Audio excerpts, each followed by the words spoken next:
The day I inherited the ranch, I thought the hardest part would be grief.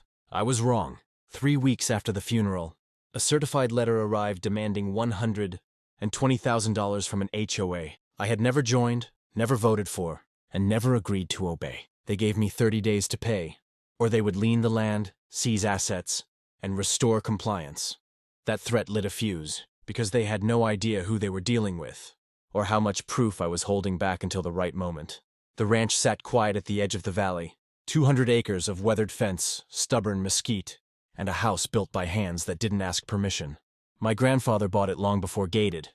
Entrances and clipboard tyrants decided nature needed monthly dues. To him, ownership meant responsibility, not obedience. When he passed, he left me deeds, journals, surveys, and a warning scribbled in the margin.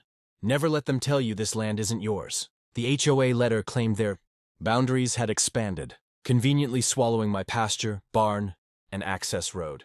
They listed violations I'd never heard of, fees I never agreed to, and fines compounding daily like interest on a bad loan. It was written to scare, to rush, to make me fold before I asked questions. They assumed inheritance meant weakness. They assumed silence meant surrender. I drove to the ranch that night and walked the fence line under a dying sunset, reading survey stakes like a map to buried treasure. Every marker told the same story. The HOA had overreached, misfiled, and banked on intimidation. What they didn't know was that I had spent years in property disputes for a living. I knew exactly how these games were played, and more importantly, how they were lost. Instead of calling them, I started documenting everything. Dates, letters, emails, photographs, drone footage, county plats pulled straight from the archive. While they sharpened invoices, I sharpened evidence. This wasn't about anger. It was about patience, precision, and letting people hang themselves with their own paperwork. What made this situation dangerous for them was timing. They had acted too fast before checking history, before reading filings, before understanding inheritance law. That rush would cost them dearly, because mistakes recorded in ink cannot be explained away by confidence or volume. I slept that night knowing escalation was inevitable, and that preparation would decide who walked away owning everything. By the time the HOA president showed up unannounced at my gate, smiling like a salesman and talking like a judge, I already knew how this would end. They thought they'd found easy money. What they found instead was a very expensive lesson. The HOA president arrived the following morning in a spotless SUV that looked allergic to dirt. He didn't get out right away. He rolled down the window, glanced at the gate, and checked a clipboard like the land itself was supposed to apologize for existing. When he finally stepped out, he smiled with the confidence of someone who believed paperwork outranked history. He introduced himself, explained that the HOA had recently clarified jurisdiction, and said the demand letter was standard procedure. According to him, the ranch had been out of compliance for years, and my inheritance didn't change my obligations. He spoke slowly, as if clarity would replace legality. I listened without interrupting, because people reveal everything when they think you're uninformed. I asked one question. Can you show me where I agreed to join? He deflected immediately. Covenants, community standards, implied consent, words designed to sound official while meaning nothing. He gestured broadly at the surrounding land and said the ranch benefited from the HOA's infrastructure. Roads I maintained, fences I repaired, water lines my grandfather paid to install decades earlier. Every claim unraveled the moment it touched reality. I told him I needed copies of every document tying my property to the HOA. He said they already had them. I asked to see them. He said legal would handle that. That was my confirmation.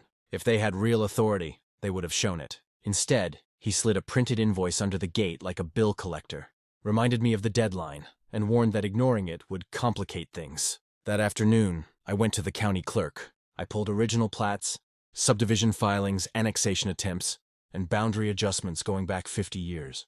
The picture became clear fast. The HOA had tried to expand twice before. Both attempts failed. The ranch had been explicitly excluded, not accidentally overlooked. Someone recently dusted off an old map, redrew lines digitally, and hoped no one would check. But the most interesting discovery came from the HOA's own filings. Their claimed expansion was never approved by the county. No vote, no notice, no recording. Legally, it didn't exist. Their demand wasn't just wrong. It was reckless. Instead of responding, I waited. I let the deadline pass. On day 31, they escalated exactly as predicted. Certified threats, late fees, a notice of intent to lien. Every step created a paper trail of overreach. Every letter strengthened my position. Friends told me to lawyer up immediately. I didn't yet. First, I wanted them committed. Arrogance makes people sloppy, and sloppy actions are gifts in disputes like this. When the lien notice arrived, I smiled for the first time since the funeral. Not because of revenge, but because they had crossed from nuisance into liability. They were no longer just wrong, they were exposed. The next move would decide everything. The lien notice changed the tone of everything. Until then, the HOA could pretend this was a misunderstanding. Filing a lien without authority was something else entirely. It meant they had asserted control over property they did not own, without legal standing, and recorded it publicly. That single action turned their confidence into a measurable risk. I requested a certified copy of the lien and reviewed it line by line. The legal description was wrong. They referenced a parcel number that hadn't existed in 20 years. They attached HOA bylaws that didn't match the county record.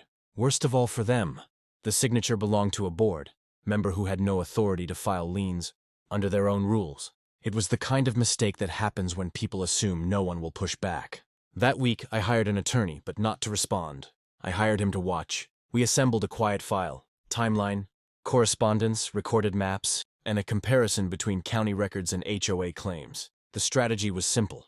Let them keep escalating. Every letter, every notice, every threat increased their exposure. The HOA didn't disappoint. They sent a compliance officer to photograph the ranch, claiming inspection rights. I denied entry. They stood at the gate taking pictures anyway, documenting structures they said violated community standards. The irony was brutal. By trespassing, they added another layer to the case they didn't know they were building against themselves. Then came the real pressure tactic. They mailed notices to neighboring properties stating my ranch was under enforcement action and might affect shared values. That move crossed a line. It wasn't enforcement. It was defamation. They were attempting to isolate me socially to force payment. Instead, neighbors started calling, confused and concerned. Those calls mattered. Several neighbors had older deeds like mine. They had been quietly paying HOA fees for years out of fear, not obligation. When they compared paperwork, a pattern emerged. The HOA had been collecting money from properties it never lawfully governed. Not just mine, dozens. At that point, I stopped waiting. I sent a single certified letter. It was short, factual, and devastating. It demanded immediate removal of the lien, cessation of contact, and preservation of all records related to boundary claims and fee collection. It cited statutes, referenced specific filings, and put them on notice of potential damages. The response came faster than expected. Their attorney called mine within 48 hours. The tone had changed completely. No threats, no deadlines, just seeking clarification. That phrase always means someone finally read the file. But the damage was already done. The lien existed. The letters existed. The neighbor notices existed. Even if they backed down, consequences would follow. This was no longer about me defending a ranch. It was about an organization answering for years of unchecked authority. The HOA thought they were cornering a quiet inheritor. Instead, they had activated a process they couldn't control, and the reckoning was just beginning. Once their attorney made contact, the illusion of control vanished. Meetings were requested. Deadlines softened. Words like amicable and resolution replaced threats and fines. But I didn't attend the first meeting. Silence, at that stage, was more powerful than argument. Letting them wonder what else I had uncovered worked in my favor. Behind the scenes, my attorney filed a formal challenge to the lien and requested an expedited hearing. That single filing forced the HOA to disclose internal records related to boundary, authority, and fee collection. Discovery is where confidence goes to die, because documents don't bend to tone or excuses. They either exist or they don't. What surfaced was worse than I expected. Emails between board members, openly discussed, including my ranch because it was high value and isolated. One message suggested that even if the claim failed, most owners won't fight. Another joked about how inheritance situations were easy leverage. Those words weren't just unethical, they were actionable. The county hearing lasted less than 30 minutes. The judge reviewed the filings, asked 2 questions, and ordered the lien removed immediately. He didn't scold them. He didn't need to. His written order did the damage. It stated clearly that the HOA had no jurisdiction over my property and never had. That ruling became public record. But the story didn't end there. The neighbors who had called earlier began requesting refunds. Quietly at first, then loudly. Once one owner challenged their fees successfully, others followed. The HOA's legal counsel advised damage control, but the math was already against them. Years of unauthorized collections added up fast. Then came the letter no HOA ever wants to receive. A notice of intent to pursue a class action. Not from me alone, but from a group of owners whose properties mirrored mine. Same exclusions, same intimidation, same payments made under false authority. Suddenly, my ranch was no longer the problem. It was the proof. The HOA board resigned within a month. Their management company terminated the contract shortly after. Audits were announced. Accounts frozen. What had started as a $120,000 demand turned into a financial collapse driven entirely by their own shortcuts and arrogance. I walked the ranch again that evening. Same fence line, same wind, but everything felt lighter. Not because I had won, but because the land had been defended properly, with facts instead of fear. My grandfather's warning echoed clearly now. Never let them tell you this land isn't yours. The HOA picked the wrong owner because they assumed ownership was passive. They learned too late that it's an active responsibility, and that history, when respected, has teeth. In the months after the HOA collapsed, the noise faded, but the lessons stayed loud. The class action moved forward without drama, because there was nothing left to argue. Refunds were issued, records corrected, boundaries restored on county maps exactly where they had always belonged. What the HOA called expansion was officially labeled overreach, and that word followed them into every document that closed the case. I never asked for damages beyond what was necessary, not because I couldn't have, but because the ranch wasn't about profit. It was about stewardship.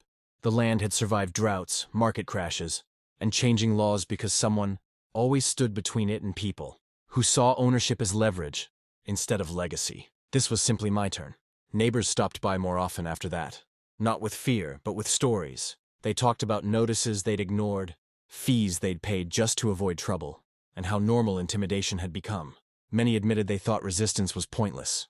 Watching one person stand firm reminded them that authority without consent is just noise backed by letterhead. I spent that summer repairing what neglect had left behind. Fences straightened, the barn roof patched.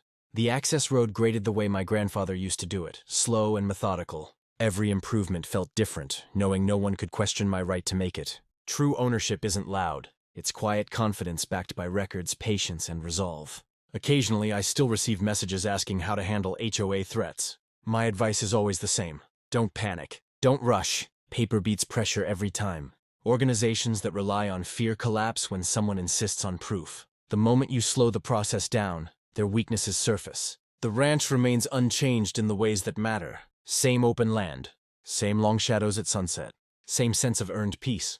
The difference now is clarity. I know exactly where the lines are, legally and physically. I know how easily power can be abused, and how quickly it disappears when challenged properly.